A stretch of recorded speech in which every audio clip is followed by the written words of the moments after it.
Então, vamos dar início à nossa doutrinária da noite, agradecendo ao Mestre Jesus por mais esse momento, agradecendo a nossa convidada por ter aceitado o convite, que seja abençoada pelo plano maior, iluminando e protegendo. E na noite de hoje falará sobre pais e filhos, a delicada relação. Agradecemos a Ti, Senhor Jesus, por nos dar essa oportunidade de buscarmos cada vez mais esclarecimentos a respeito da nossa trajetória aqui na Terra, procurando cada vez mais superar os nossos desafios, e assim só temos a Te agradecer e pedir pelos nossos irmãos que ainda não conhecem a Tua luz, iluminando, protegendo e fortalecendo. Que nesta noite possamos aproveitar a mensagem e assim buscar essa força interior, sempre Te agradecendo pelo amor concedido a cada um de nós. Que a paz e o amor sejam constantes na caminhada de todos nós, por hoje, amanhã e sempre, que assim seja. Que assim seja. É com você. Posso começar? Silvia Até as Bosta, 9? até as 9. Vocês costumam fazer perguntas ou pontuações durante a interativa? Tem alguns, dona disse, não entrou ainda, ela gosta sempre de tirar dúvida, Darcy. Agora Não. os outros gostam mais de ouvir. Mas, Tá bom. faltando uns 10 minutos, coisa aí, pode Tá bom, abrir então. para as perguntas. Então, eu estou aqui olhando. Primeiro, eu gostaria de agradecer a confiança de todos vocês, né? Por estar, né, fazendo parte de forma virtual no Centro Espírita Casa de Redenção, Mensageiros da Luz, Conceição do Almeida, não é isso? Isso. Na Bahia. E o tema proposto para a noite de hoje é Pais e Filhos, a Delicada Relação. Todo esse trabalho de pesquisa foi feito exclusivamente nas fontes doutrinárias. Então, eu usei muito as citações de Joana de Ângeles, porque ela tem um livro chamado Constelação Familiar, não é? Que não é um livro novo, e trazendo também à luz da atualidade essa complexidade da relação entre pais e filhos. Então, o primeiro ponto que eu gostaria de trazer é a família saudável e papéis familiares. Porque, ultimamente, a gente tem visto esses papéis sendo confundidos, não é? Então, para que a gente tenha uma família saudável, nós precisamos ver o nosso papel enquanto membro da família para exercê-lo. Porque quando nascemos e temos no ambiente familiar a representação de pai, mãe, irmão, muitas vezes tem se invertido. A gente tem visto filhos querendo comandar os pais. Pais que estão sendo comandados pelos filhos. E na programação espiritual, nós recebemos os pais ou quem cria o ser, o educando, vamos reencarnado na Terra, precisa ter a noção de tudo isso. Então, Joana de Ângeles, ela traz uma reflexão muito forte. Ela nos diz o seguinte: o ser humano é estruturalmente constituído para viver em família. Então, a gente já vai ver que a família é o local, o nosso primeiro contato na Terra, no processo reencarnatório, para a nossa educação moral e espiritual, já de grande responsabilidade. E Joana continua, ela diz assim: nós somos constituídos para viver em família a fim de desenvolver os sublimes conteúdos psíquicos que lhe jazem adormecidos. aguardando os estímulos da convivência familiar no lar para libertá-los e sublimar-se. Então, o que Joana está querendo dizer com tudo isso? É que precisamos, só um instantinho, é preciso falar, dizer para vocês que a gente não vive, não há uma programação familiar para a gente viver pelo mundo. Precisamos ter essa programação para vivermos em família. A gente sabe que quando a gente reencarna, a gente precisa realmente desenvolver o nosso potencial para a nossa reeducação, porque somos espíritos errantes. Então, precisamos nos reprogramar, nos reeducar para a convivência aqui na Terra. Então, o lar é o primeiro berço dessa educação. E a gente traz, pela bênção do esquecimento, diversos conteúdos também psíquicos que tivemos em outras encarnações pretéritas e que ficamos esquecidos, não é? E que cabe, esquecidos até pela bênção de Deus, mas que cabe para nós, educadores, trazer à tona do educando essas noções de moral e de resgate para espiritual. Então, a família, ela é uma instituição divina e deve ser considerada como alavanca poderosa que auxilia o espírito, né, nós, que nos auxilia em sua marcha milenar. A gente não sabe quantas encarnações tivemos. Então, o quanto erramos. Então, é preciso que a gente tenha essa noção para a gente, da importância da família e para constituir esses laços.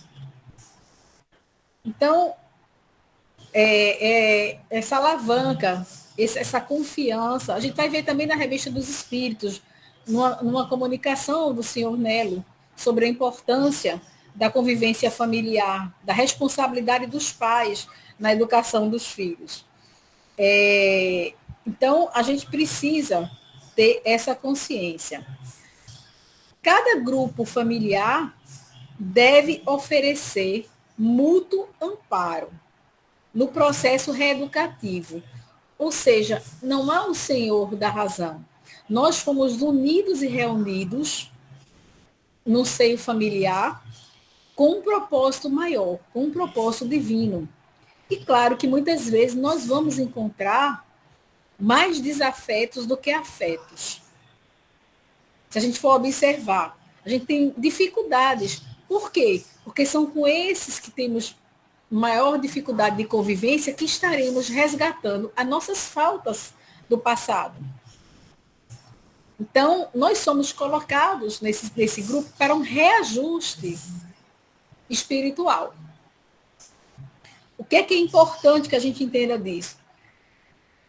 É um processo de reeducação em conjunto. Muitas vezes aquele que hoje ocupa a função de educador, e eu vou tratar educador numa forma ampla, é quem estiver sob com a responsabilidade de educar o espírito reencarnante. Nas famílias modernas, pai, mãe, mas também muitos avós são os responsáveis, e eu quando falo pai e mãe, biológicos ou afetivos. Muitas vezes fica a cargo de tio, muitas vezes cabe até a função do irmão, quando os pais não têm essa possibilidade.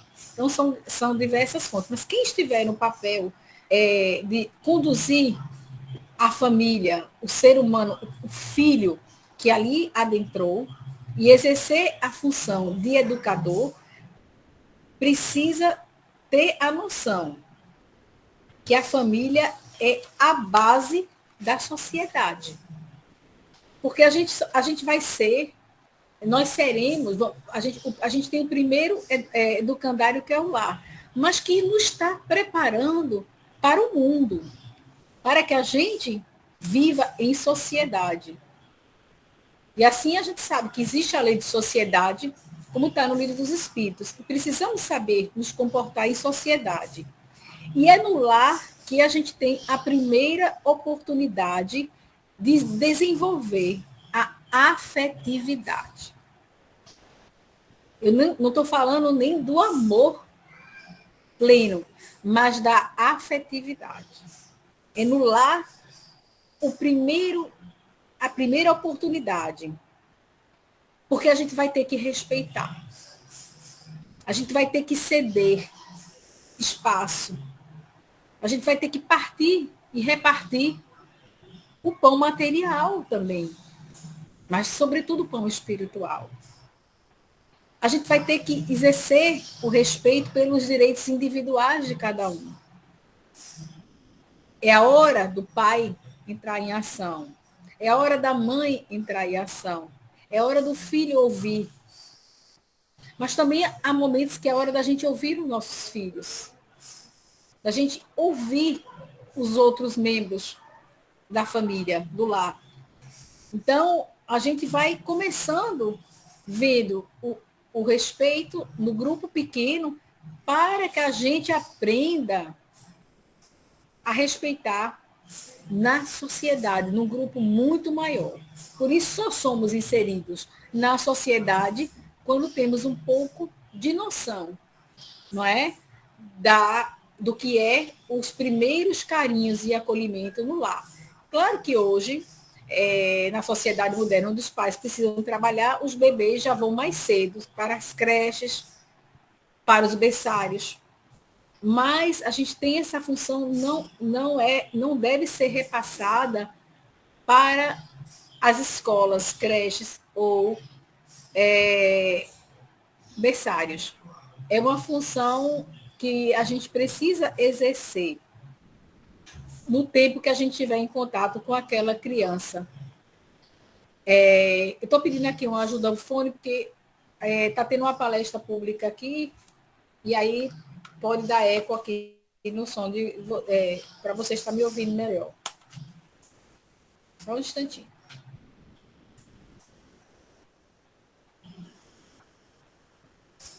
Vai ficar melhor agora para vocês. Ou seja, estão me ouvindo bem? Ok. Então, a gente vai partindo do pequeno, a gente vai respeitando, a gente respeita em casa, para que a gente possa respeitar em sociedade o direito alheio. Na família também a gente vai aprender o companheirismo. Nós não vivemos sozinhos, a gente precisa da companhia, do amparo mútuo, para que, através da cumplicidade, o amor se manifeste e floresça de forma duradoura e madura. Porque esse é o grande objetivo, é o amor florescer de forma duradoura e madura. E vocês podem até questionar, Silvia, mas já não existe este amor quando a gente recebe um filho na nossa família? Estou falando de pais e filhos, essa delicada relação. Existe a afetividade. A gente tem essa afetividade e a gente pede e gesta um filho. Mas muitas vezes, quando a gente até lê, quem já leu Missionários da Luz, André Luiz, vai ver que havia de Sigismundo e o pai biológico uma certa dificuldade por vidas pretéritas. Então, a afinidade, ela não se desenvolve com todos da mesma forma. A gente vê que tem irmãos que têm mais afinidades um com o outro do que com um outro terceiro. A gente vai ver que tem um filho que tem mais afinidade com o pai do que com a mãe.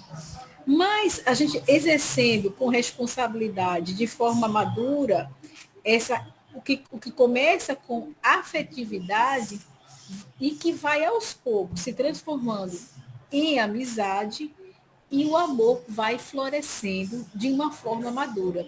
E assim a gente consegue resgatar nossos débitos do passado. e preparar um ser, que é a maior responsabilidade, para a sociedade.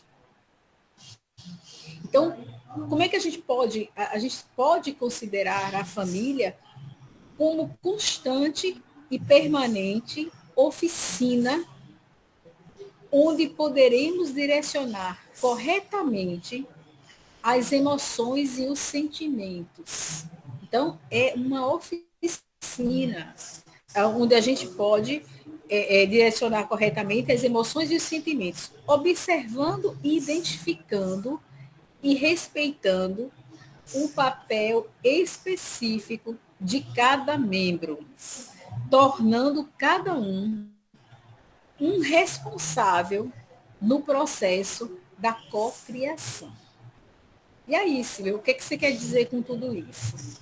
Eu quero dizer que nós, ao aceitarmos a paternidade, ao aceitarmos a responsabilidade na educação familiar, nós somos co-criadores, porque Deus confiou aquele espírito a nós. Então, temos um papel muito importante. Nós recebemos do Pai, muitas vezes, um diamante bruto, onde nós iremos lapidá-lo e devolver. Então, imensa é a responsabilidade. É a nossa responsabilidade. É de fundamental importância, e isso me preocupa muito nos dias atuais, é de fundamental importância a hierarquia familiar no processo de educação do espírito. Por quê? Para que não ocorra desestrutura dos valores éticos e morais que vão acarretar um desequilíbrio familiar.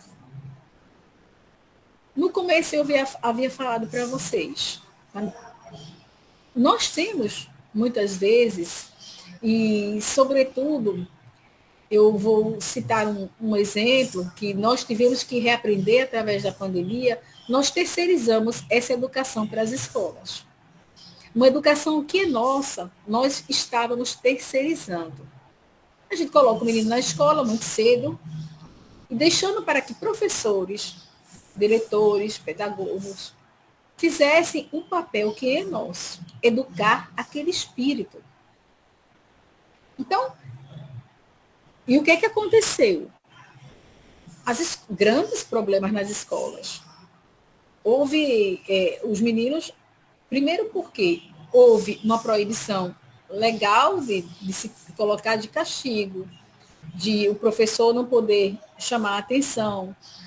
Uma série de leis foram criadas e a escola ficou assim, de mãos atadas. Quando veio a pandemia, essas crianças foram devolvidas para os seus pais. Inúmeros relatos a gente ouviu durante a pandemia, por isso que esse tema foi muito procurado, falar sobre relação familiar. Quando a escola fechou, devolveu esses seres para os pais. E os pais viram e vivenciaram quem eram seus filhos. Muitos deles pequenos ditadores, sem nenhuma educação. Muitos deles precisando de afeto, chamando atenção. E eis que houve esse processo para que acordássemos para essa importância do núcleo familiar. Está dentro da previsão reencarnatória a responsabilidade do que então irão ser os pais. Embora a gente não deve esquecer que tem que haver diálogo e escuta. Não é porque eu quero, a gente tem que dialogar e escutar sem perder a hierarquia. É indispensável manter hierarquia, sim. Pais, por que eu estou falando que é indispensável? Porque pais são, antes de amigos, educadores.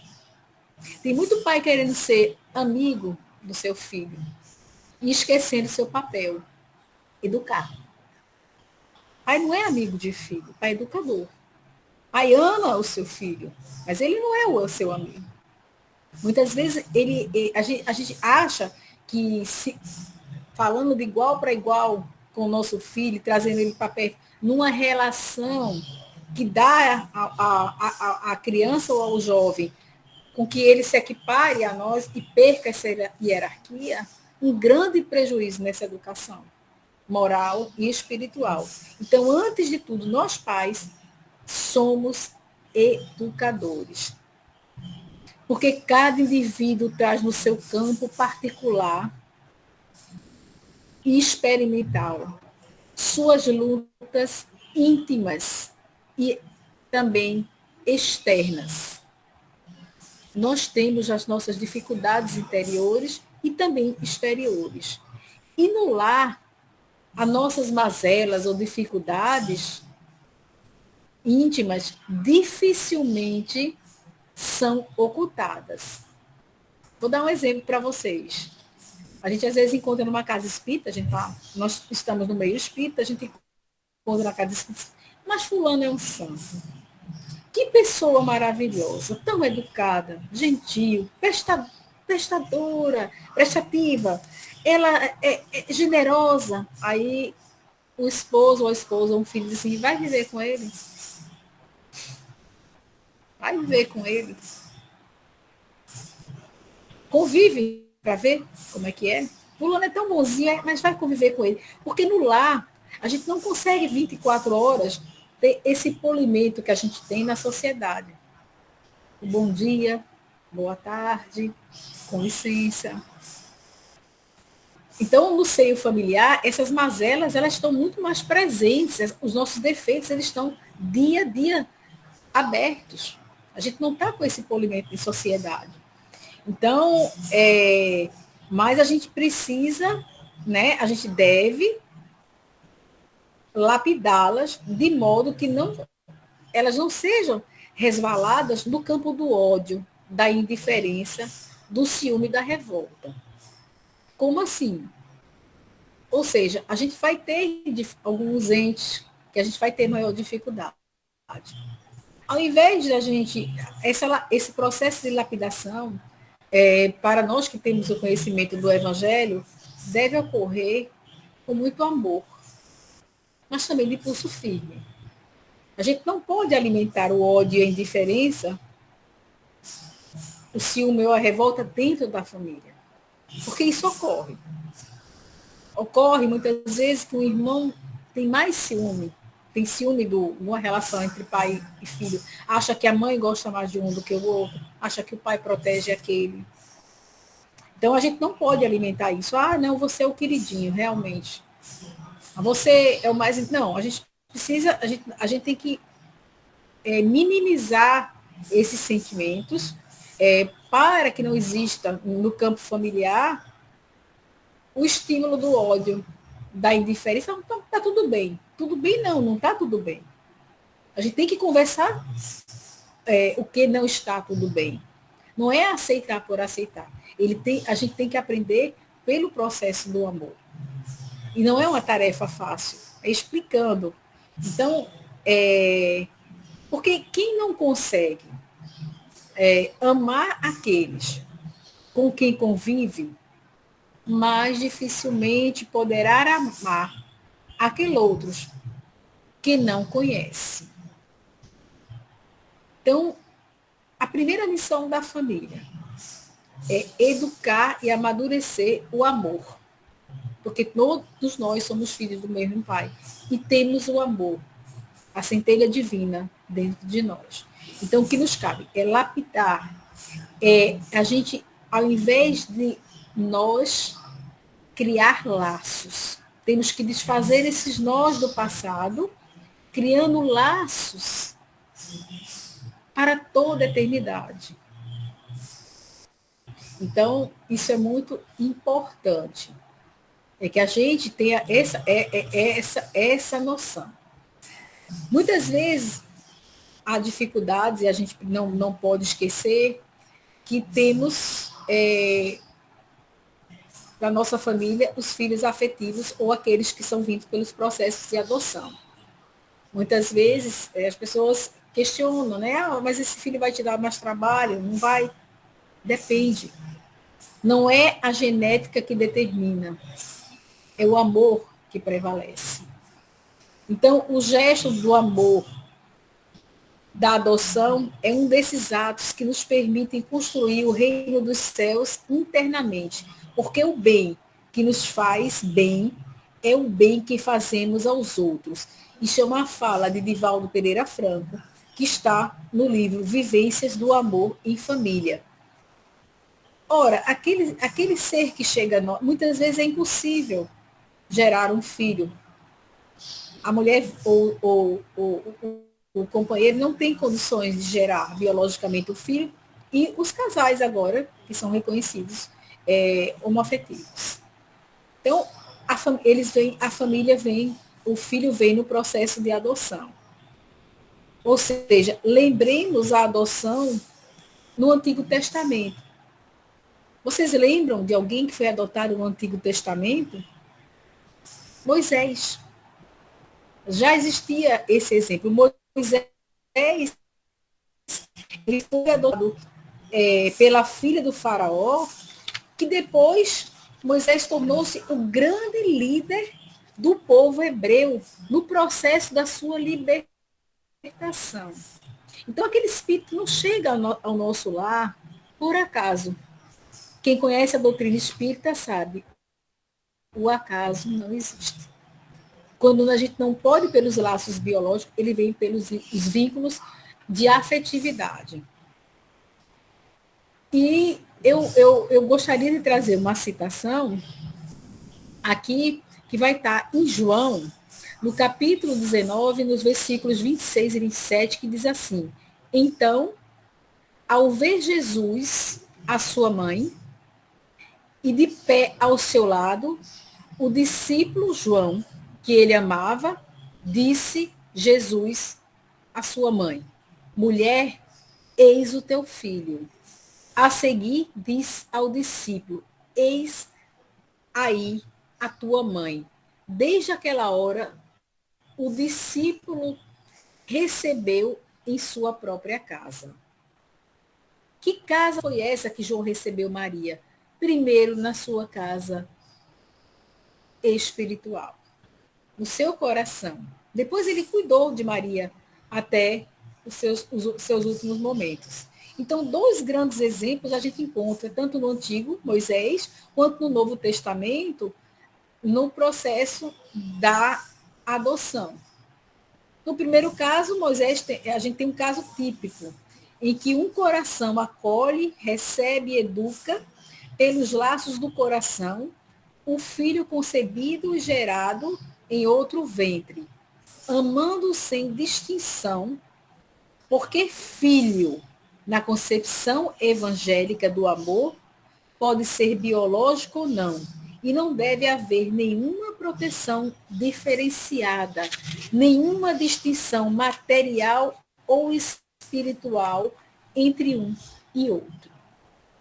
Sobre esse ponto, podemos nos aprofundar no capítulo, quando a gente fala assim: quando amamos com piedade, não estamos vivenciando o amor. Aí eu vou amar esse filho, eu vou cuidar desse filho mais, porque ele tem limitações, ele é o mais difícil, não.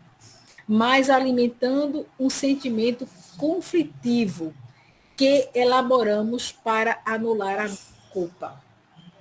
Ou seja, nesse caso da adoção específico, tende-se muitos pais a superproteger o filho adotivo. Por quê? Porque diz assim, ele já foi rejeitado biologicamente uma vez. E também, muitas vezes, alguns pensam a culpa por eu não ter podido gerá-lo. Então, é importante a gente salientar que quando permitimos que um filho abandone as regras do bom senso, dos deveres sociais e familiares, estamos sendo coniventes coniventes com a sua fragilidade espiritual. Porque quando assumimos a paternidade ou maternidade, assumimos perante Deus um compromisso imenso no processo de cocriação. E sendo assim, educar é encaminhar aquele espírito no processo reencarnatório, educando com ternura e com energia. O que você quer dizer com energia, Silvia? É chamar, ser firme na hora em que for preciso. Energia é firmeza, é saber dizer não. Não. E Jesus, a gente tem uma passagem, até às vezes muito polêmicas, né? Quando a gente fala que Jesus ao adentrar no templo, derrubou as barracas dos vendilhões. E a gente sabe que Jesus não estava com ódio naquele momento. O coração de Jesus nunca odiou. Ele foi enérgico. Ele disse não. Aqui não é lugar de comércio. Então, é preciso saber ser enérgico. Porque, se formos pensarmos, Deus nos ama profundamente. Mas Ele é enérgico conosco. Deus permite que a gente faça o que quer? Há freios. Até o nosso livre-arbítrio tem limites. Então, é o Pai agindo com energia. E aí, eu vou entrar nesse exato momento agora no tópico que a gente pode debater mais e tirar maiores dúvidas. É a comunicação e a convivência. Como isso vem ocorrendo e em que podemos melhorar. Primeiro eu vou fazer uma citação e depois eu vou trazer para vocês reflexões.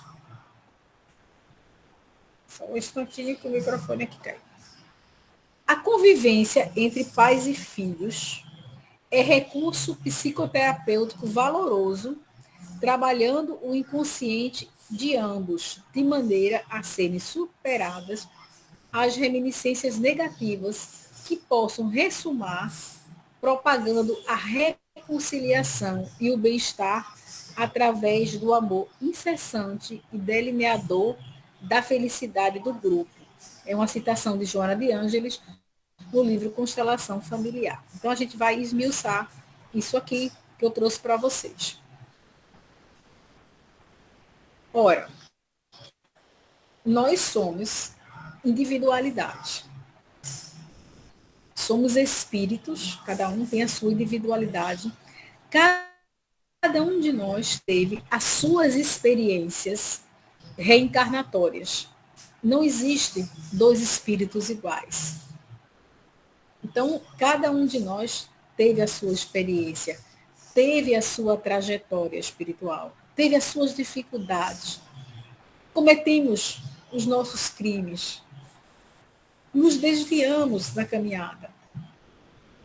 E somos, em um determinado momento, de acordo com o planejamento espiritual, reunidos numa mesma família. Para quê? Para que a gente possa, através do berço, começar este processo de afetividade e amor. Como assim? Ora, a gente está esquecido do passado e nos comprometemos, biológica ou afetivamente, em termos um filho. O processo de reencarnação é tão perfeito para isso, no planeta Terra, que o recém-nascido não tem condições nenhuma de promover seu autocuidado. Então, quem vai promover? Quem vai alimentá-lo? Quem vai vesti-lo? Quem vai agora aí na Bahia que está tão frio, quem vai aquecê-lo? Os primeiros cuidados vêm na família. Então, muitas vezes, aquele que para nós no passado é um desafeto, passa naquele momento a requerer de nós cuidados. E a gente vai se aproximando sem perceber daquele espírito que no passado nos comprometemos. É dando um banho, é preparando uma mamadeira, amamentando, trocando fraldas, preocupados se está doente, se comeu, se está com fome. Veja a beleza de Deus nesse processo. Como Deus nos concede as coisas, a sua providência agindo em benefício de todos. Então vai estar nessa preocupação, será que vai dormir? E a criança chora, e a criança não dorme, e a preocupação. Então a gente começa a se preocupar com aquele ser que antes, muitas vezes, numa encarnação passada, não podíamos conviver no mesmo ambiente. Tamanho era o ódio, tamanho era a rejeição que tínhamos por essa pessoa, por esse espírito. Então, a gente vai começar na família esse resgate. E como é que a gente faz esse resgate? É uma pergunta. Bom relacionamento através de quê? Diálogo. Diálogo. Precisamos conversar. A gente costuma ver e ouvir, né, o Adalberto e todos vocês que participam de casas espíritas aí em Salvador, na Bahia, perdão, vê e diz assim, olha, eu não tenho tempo, meu filho, eu trabalho de manhã, de tarde, de noite. Muitas pessoas estão preocupadas com a quantidade de tempo e não com a qualidade. Você só tem 30 minutos do seu dia para se dedicar ao seu filho. Então, faça. Dedique-se, entregue-se 30 minutos no processo de educação daquele espírito. Porque tem pais que passam o dia inteiro com a criança, com o adolescente, e sequer prestam atenção no que eles estão vendo hoje nos celulares, através das redes sociais, escutando dos seus colegas na escola, nas universidades. Porque a gente não presta atenção pelo pouco tempo. É preciso que a gente volte a antigos hábitos de relacionamento, como sentar à mesa para uma refeição, mas durante a semana não dá, Silvia. Durante a semana, eu não consigo reunir minha família. Mas um dia por semana, pode. Mas uma hora longe, casou. Tá bom. Uma vez por mês é possível? A cada 2 meses. Então a gente não pode perder esses vínculos. Mas vai ser possível. Eu só posso sentar à mesa com a minha filha uma vez por ano, porque ela está do outro lado do mundo. Mas eu vou poder sentar com ela uma vez por ano e olhar ela nos olhos, sem o celular, sem a televisão ligada. Dizer, filha, vamos conversar, vamos sentar, vamos repartir o pão. A gente observa, quem conhece do Evangelho, que grande parte dos ensinamentos de Jesus se deu em refeições. Sentados à mesa. Por que sentados à mesa? Porque para o judeu, sentar à mesa, convidar alguém a sentar à sua mesa, era um momento de muita intimidade. Não se convidava um estranho para sentar na mesa. E Jesus visitou a casa de Zaqueu. Visitou a casa de várias outras pessoas. Trabalhou na casa de Simão Pedro. Quem conhece o livro Evangelho, Evangelho no Lar, ou do Chico Xavier, a gente vai ver aquelas conversas íntimas entre Jesus e aqueles mais próximos. É no seio familiar daquele grupo que se desenrolam perguntas, respostas. Então, isso é muito importante, a gente olhar uns nos olhos do outro. Não é passou um come na cozinha, o outro na sala, outro vendo televisão, cada um. Não, é preciso que a gente chame novamente a mesa. Traga esses costumes. Senta aqui, filho, esquece o celular, vamos conversar. O que você está pensando? Precisamos retomar o diálogo, sim, entre pais e filhos. Esse diálogo está se perdendo pelas redes sociais. Cada um com sua tecla. Aqui, e não se conversa preocupado em responder mensagem. Inclusive, em relação, a gente vê até de marido e mulher, companheiro e companheira.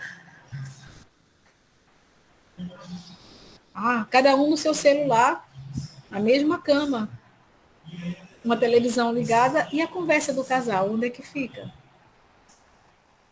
São reflexões que a gente está vendo chegar todos os dias na nossa casa espírita. Não é uma realidade diferente da gente, não. Ninguém precisa aqui levantar a mão, mas cada um de nós, inclusive eu, tive que parar para repensar. Eu estou dando atenção à minha família como ela merece. Eu estou mais preocupada em estar na casa espírita, em estar fazendo uma palestra para a Bahia e deixar meu filho sozinho em casa. A gente tem que conciliar. A gente tem que ver a gente, tanto que quando o Adalberto me convidou, eu disse assim, Adalberto, eu não estou vendo nada, porque eu tirei 40 dias para me dedicar única e exclusivamente à minha filha. E eu não sou uma pessoa boa, não. Mas foi preciso que ela cruzasse o mundo para que a gente sentisse tanta falta uma da outra. E a gente, assim, a gente podia ter feito tanta coisa juntas durante 31 anos. Mas foi preciso essa descoberta para mim e para ela de como a gente tem uma relação de importância.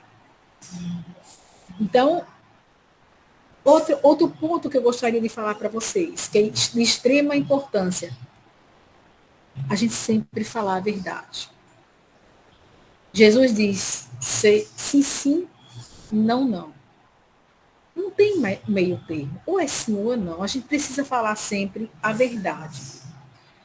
Outro ponto importante que eu já adiantei para vocês. Tempo de convivência familiar. 30 minutos, 1 hora, 24, é impossível, a gente está dormindo, tem que descansar. Tempo. Que tempo a gente tem para conviver em família? É preciso a gente separar, pelo menos, enquanto crianças, para nossos filhos, algumas horas do nosso convívio. Não é a escola que vai educá-los, não, gente. Somos nós. Vamos lembrar aqui um ponto muito importante que temos visto também na atualidade. O educador não é um fornecedor. Como assim? A gente não pode comprar os nossos filhos com bens materiais. Pai, eu vou para o centro espírita, mas na saída você me leva numa sorveteria? É nossa obrigação levar os nossos filhos para a educação religiosa. É nosso dever. Está no livro, Divaldo fala isso, até cita pais e filhos, quando ele vai tratando também sobre essa relação. E é perguntado a Divaldo sobre se a gente deveria levar o filho, mesmo contra a vontade dele, para a casa espírita. E Divaldo responde curta, da forma curta dele e muito sincera e direta. Se ele não quiser ir para a escola, você deixa ele ficar em casa. Se ele tiver febre, você não leva, ou adoecer, você não leva para o hospital. Por que você vai deixar de levar para a casa espírita? Enquanto ele estiver sobre o seu teto, sobre o seu domínio familiar, seu poder familiar, sim, é para você levar. E não tem que fazer barganha. Pai não é fornecedor, pai é educador. Pais são educadores. Afeto, um ponto importantíssimo.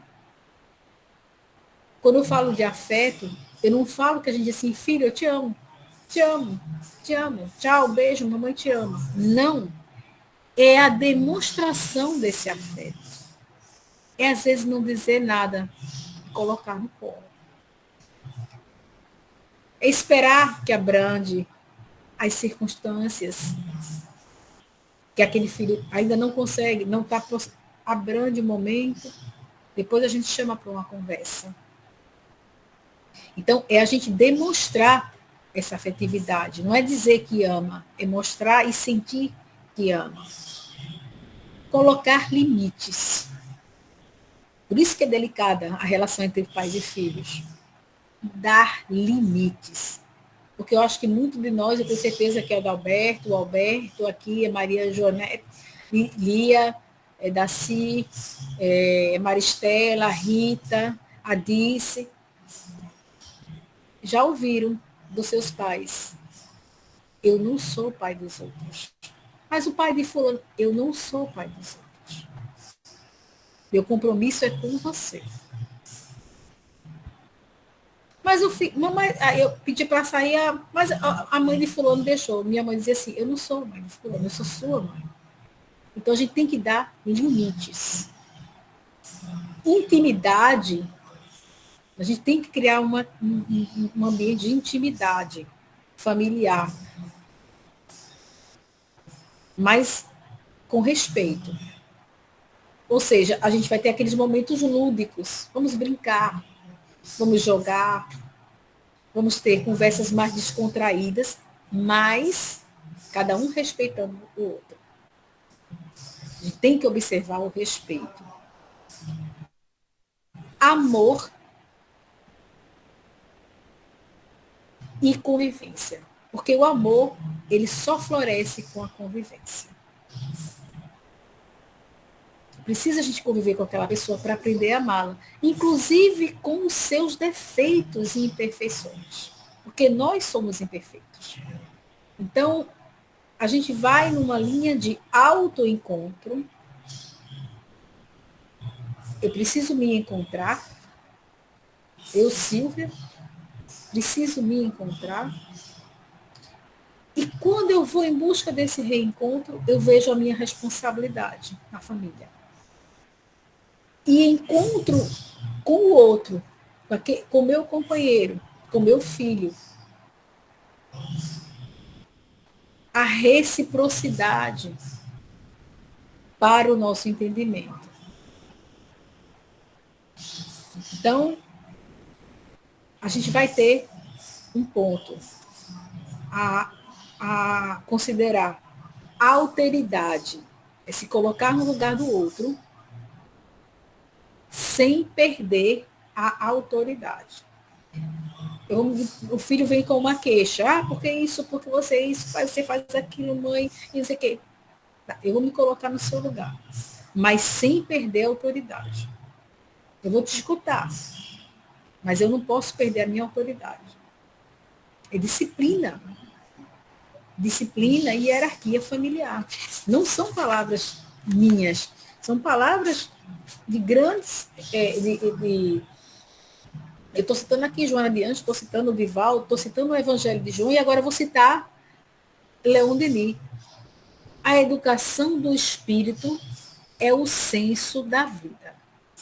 Leon Denis nos ensina isso. Então, enquanto nós somos educadores, como pais, nós somos, temos essa responsabilidade. A educação do espírito é o senso da vida.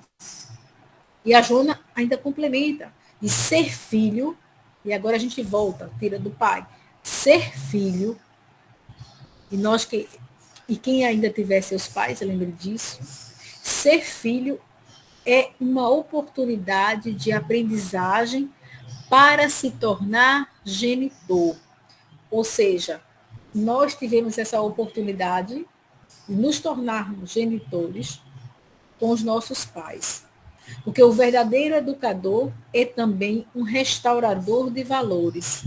E sabe que o êxito da sua obra educativa dependerá da sua capacidade de estimular no educando, ou seja, naquele espírito, no nosso na nossa, que a gente está chamando aqui entre pais e filhos, nosso filho, a vontade, a adesão e a simpatia por todo o conjunto de ensino, seja ele intelectual ou moral. E tal fato, esse fato não vai ocorrer apenas por palavras, mas principalmente com sinceridade.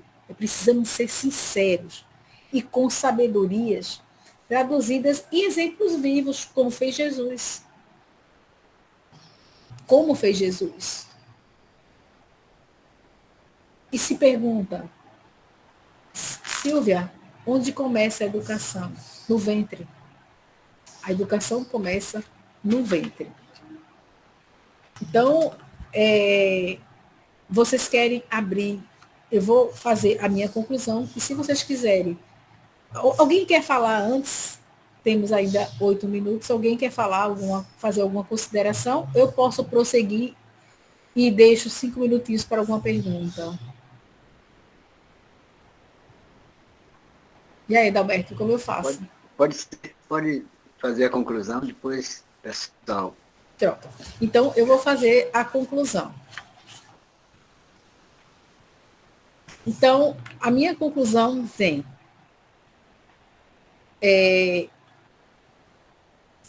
Nós temos a família de que necessitamos para evoluir, e não a família que gostaríamos de ter ou que pensamos merecer. Isso é de extrema importância. A gente está aonde precisa. Então, nessa relação de pais e filhos, essa delicada relação, a gente vai conseguir resgatar desajustes e adversidades pretéritas. Vamos desenvolver a afetividade. Vamos desatar nós e construir pontes de amor. Ou seja, recapitulando, quem não consegue amar aquele com os quais convive, mais dificilmente poderá amar aquele outros que não conhece. Muita paz para vocês e eu estou à disposição.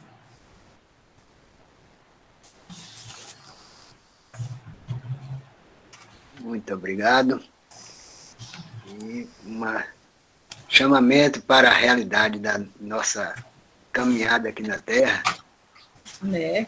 Sobre o seio familiar, que às vezes está sendo desvirtuado por não ter esse esclarecimento do Evangelho, onde nos ensina essa autotransformação, principalmente dentro do lar.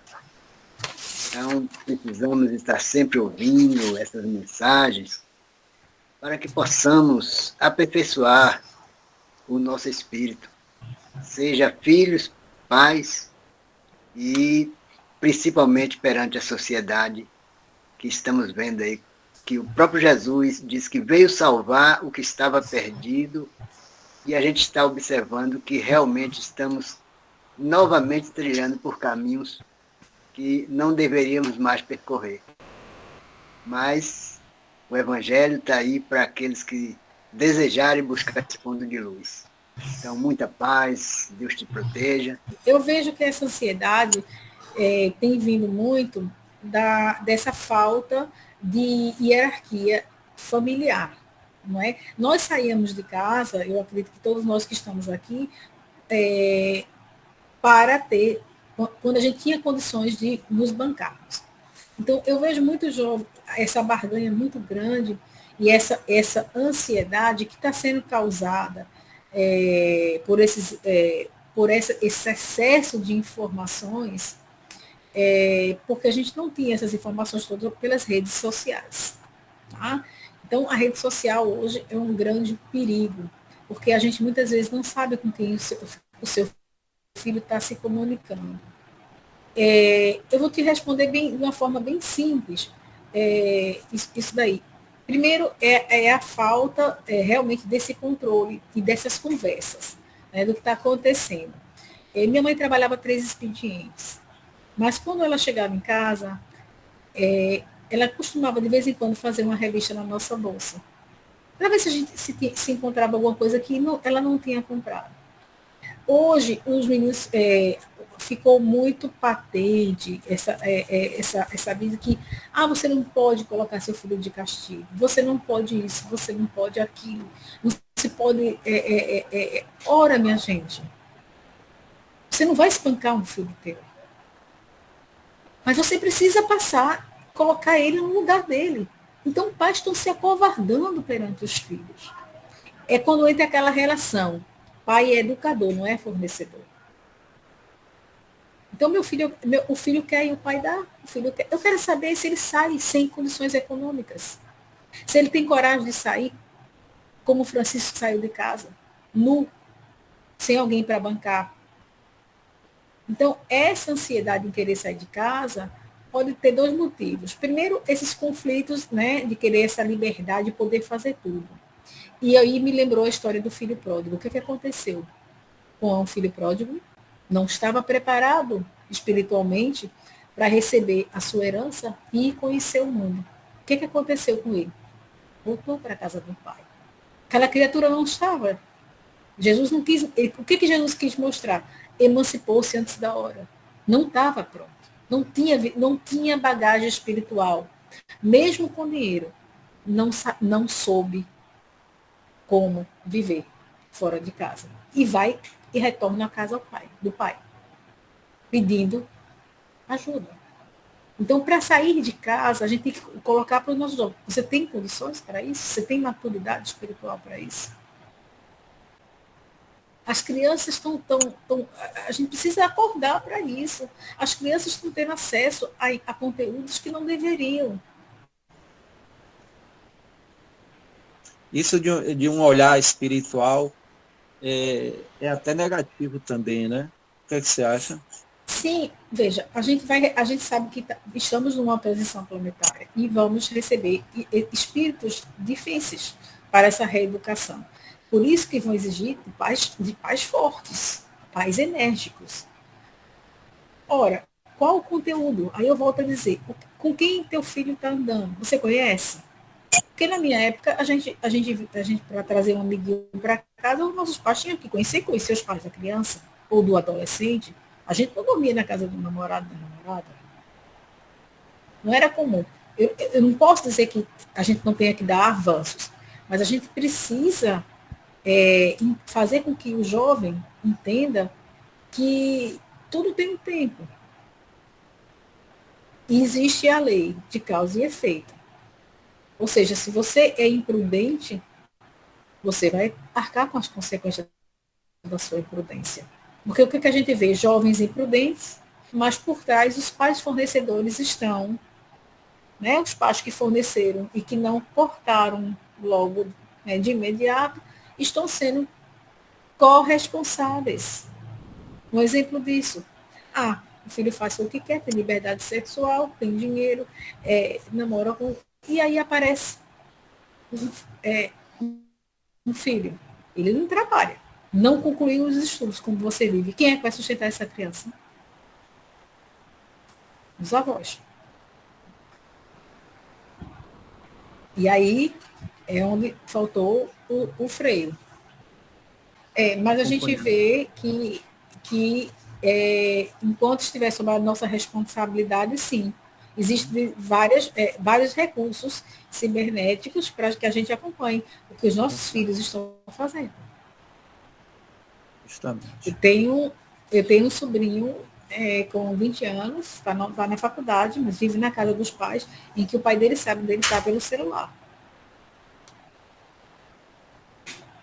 Isso não é invasão de privacidade. Você não está na minha casa, eu preciso saber onde você está. Certo. Obrigado pela resposta. O recurso, essas mídias, esses recursos digitais são bons e são ruins. Tem o lado negativo e tem o lado positivo. Mas a gente pode, sim, rastrear um filho pelo celular e ver o conteúdo. Isso não é crime.